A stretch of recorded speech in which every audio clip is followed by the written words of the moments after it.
Eskom says blackouts will be kept to a minimum as it brings the power problem under control. Why can't police find the prostitute they're accused of assaulting? E-News found her on the streets within 3 hours. And the Proteas come back firing after being humiliated in front of the wickets.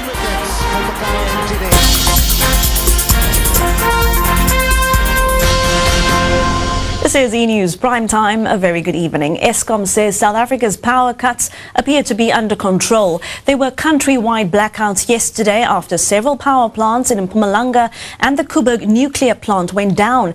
Eskom denies poor planning is to blame for the blackouts, saying technical problems are the source. And then there was darkness. Millions of South Africans awoke to the frustration of chaotic roads and businesses crippled by the rolling power cuts. Eskom blamed the problem on mysterious malfunctions at several of their power plants, including the Koeberg nuclear plant in Cape Town. The company embarked on load shedding to curb the increased demand for power, threatening to overload the national grid. Good news for South Africans is Eskom says there won't be any load shedding over the weekend, but this could change next week. And as to how several power plants could have all malfunctioned at the same time, the company says this was caused by unexpected technical problems. Each of the units have had their independent problems.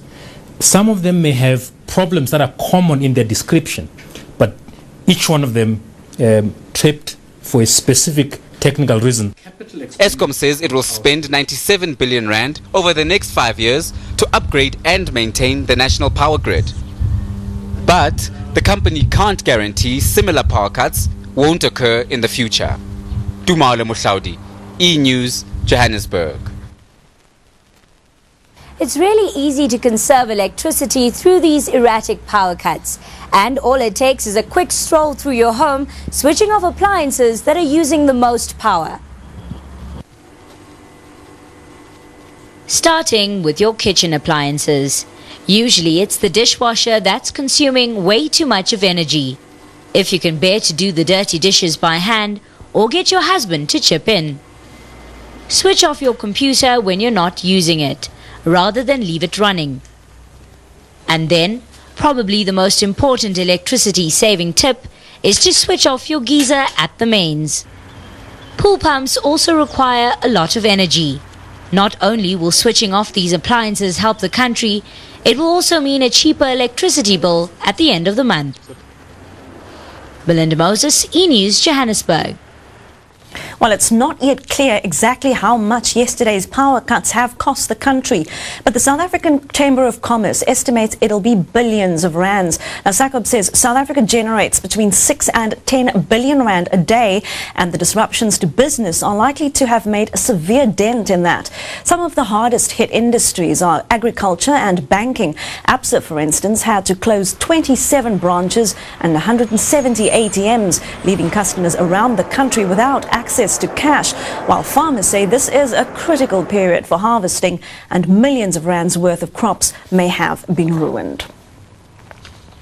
Earlier this week, we reported how Pretoria police stood accused of beating up a sex worker.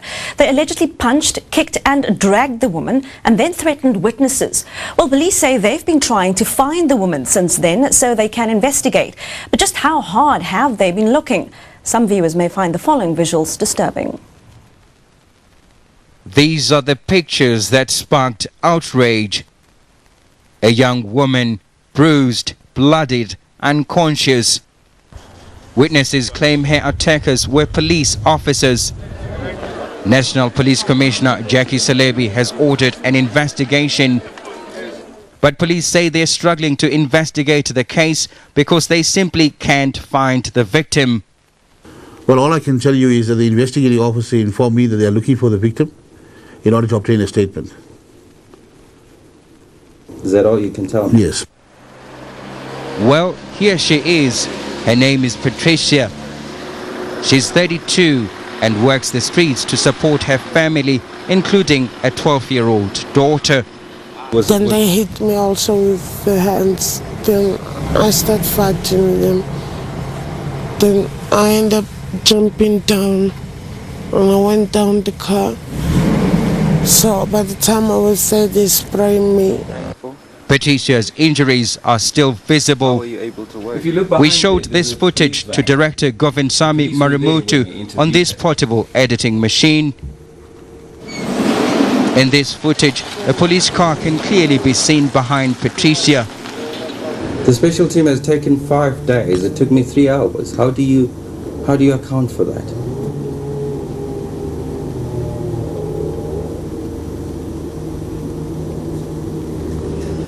Patricia says she hasn't laid a charge with police because they don't take prostitutes seriously. As she goes about her midnight trade, elsewhere other prostitutes are being monitored and arrested by police. Macintosh and Zamande, in News, Pretoria. Well, the lawyer of the so-called Vaartjie 4 says they should not go to prison for beating a black man to death. The 4 youths, now in their 20s, were found guilty of murdering a homeless man in 2001. Now, at the time, 3 of them were schoolboys at Vaartjie 4 school.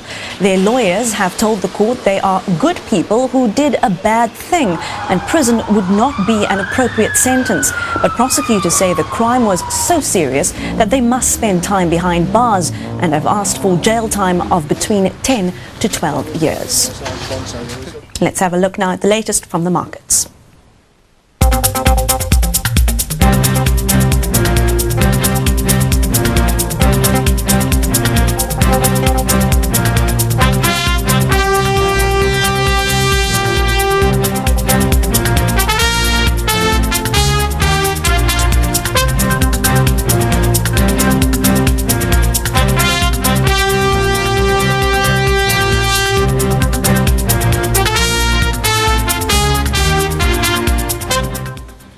When E-News Primetime returns, thanks to the weather clearing, get set to witness one of the most spectacular nighttime displays seen in decades.